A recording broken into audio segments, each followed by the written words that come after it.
Voilà, je voulais vous dire en premier que, comme j'ai été prévenue très tard et que je n'ai donc pas pu entrer, dans la familiarité du fleuve, je ne pourrais pas être, cette fois-ci, la bouche du fleuve, mais je vous propose d'être une vieille chèvre de transhumance.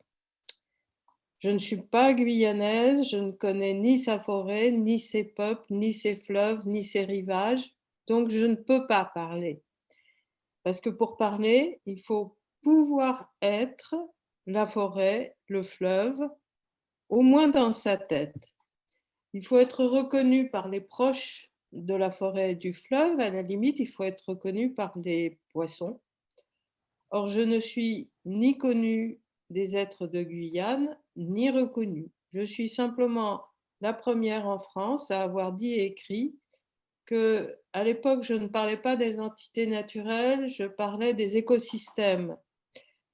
Mais pourquoi les écosystèmes? Parce que la commande qui m'avait été faite par la Commission de l'Union européenne, c'était d'essayer de penser le régime juridique de la biodiversité, qui à l'époque n'existait pas, puisque la conférence de Rio se tiendrait 5 ans plus tard. Et on ne savait pas ce que c'était en droit la biodiversité.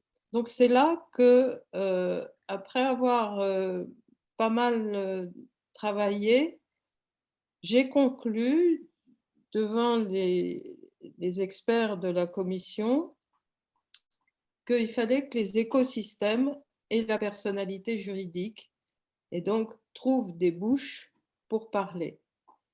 Alors, non, la diapo d'avant, c'est pas fini.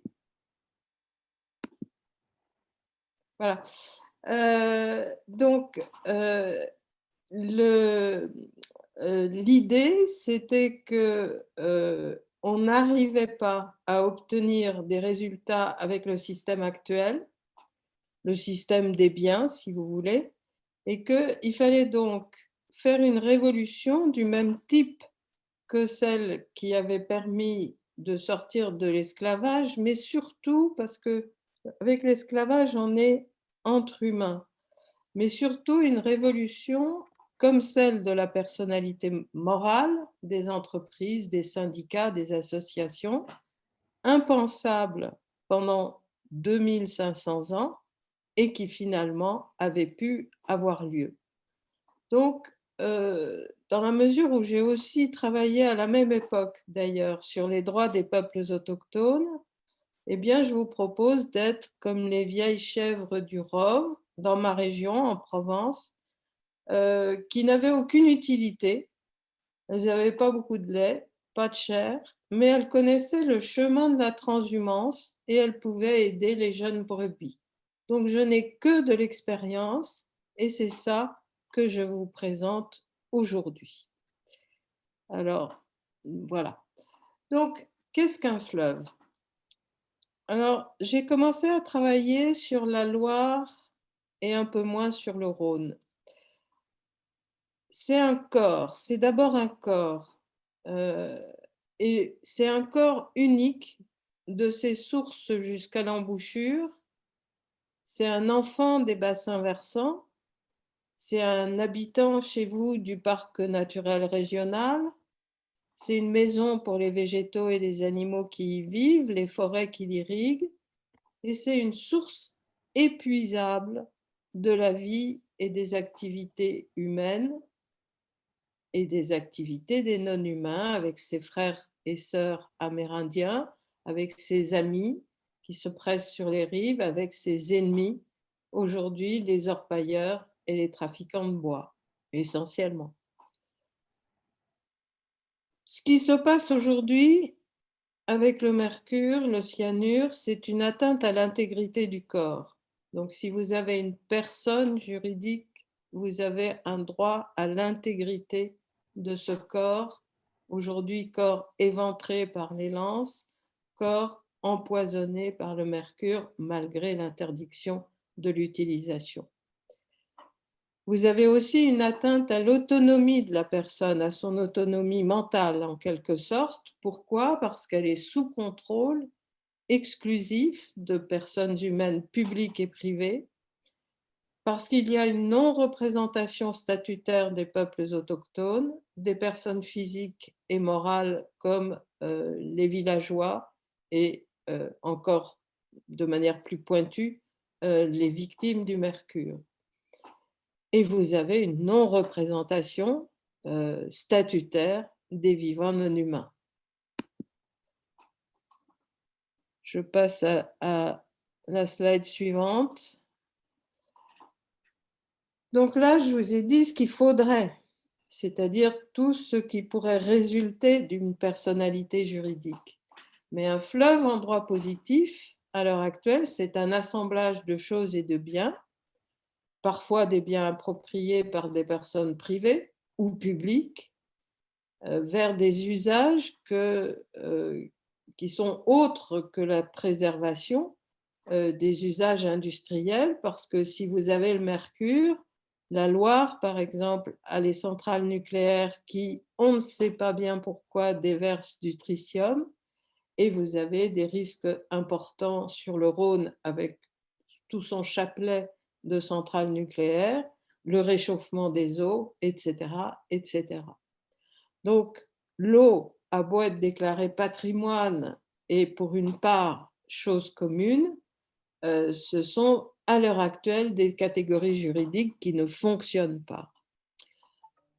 Donc le fleuve est soumis à des personnes, en particulier par les polices administratives, les services publics, qui pour l'instant sont multiples, avec des régimes encore intermédiaires parce que les choses ont quand même bougé entre les choses et les personnes. Ainsi, la notion de dégradation d'un écosystème est désormais reconnue comme un fait objectif par le Code civil, obligeant celui qui a provoqué cette dégradation à le réparer, mais on sait que ça ne fonctionne que très rarement avec un appareil de preuve difficile à obtenir, etc.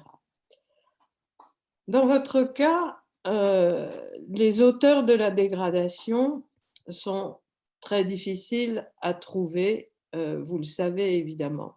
La première chose à faire, ce serait qu'il y ait une seule personne pour gérer ce corps unique, mais constitué de plusieurs personnes sur le modèle adapté, bien sûr, du fleuve Wanganui en Nouvelle-Zélande.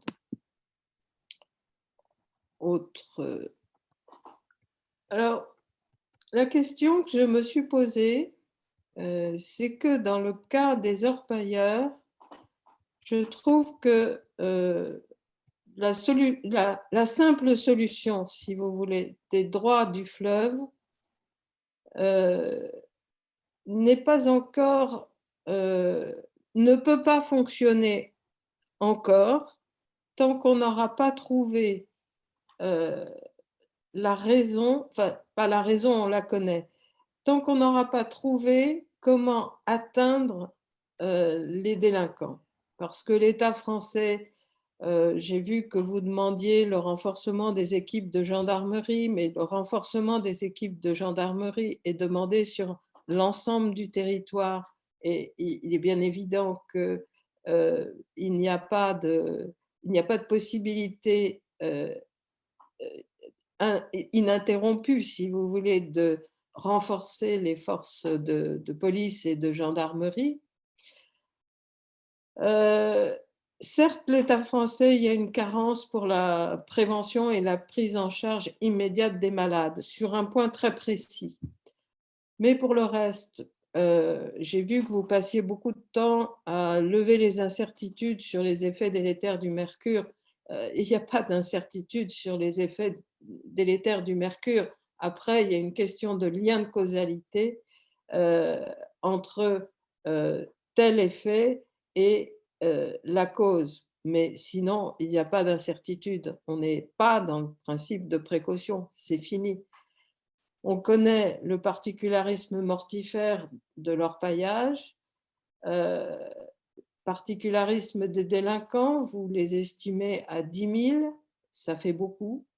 Ils sont illégaux, donc invisibles. Ils sont frontaliers, encore plus invisibles et ils passent d'un côté et de l'autre. Ils sont extrêmement violents, ils sont très outillés, ils sont invisibles et ils ont cette particularité par rapport à d'autres délinquants violents, que je crois qu'on a déjà suffisamment bien montré, le particularisme des chercheurs d'or, de diamants et cetera, dont le dont l'objet envahit intégralement, l'esprit. Donc particularisme des lieux, frontalier, immense, impénétrable.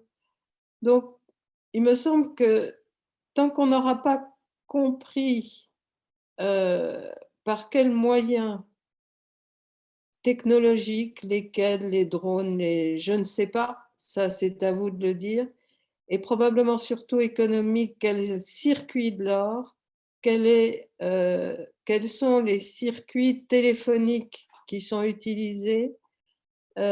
Ça, c'est une sorte d'étape préalable avant même de se poser la question, de la personnalité juridique. Vous êtes dans une situation très particulière, bien plus défavorable que des tas d'autres situations dans lesquelles la personnalité juridique va pouvoir marcher directement, en quelque sorte, et je crois que dans votre cas, il y a un travail préalable que je ne maîtrise pas assez, mais qui m'est, en tout cas à la lecture de vos travaux, apparu comme une première étape absolument indispensable. Donc, je vous remercie de votre attention et j'attends vos questions, remarques, critiques.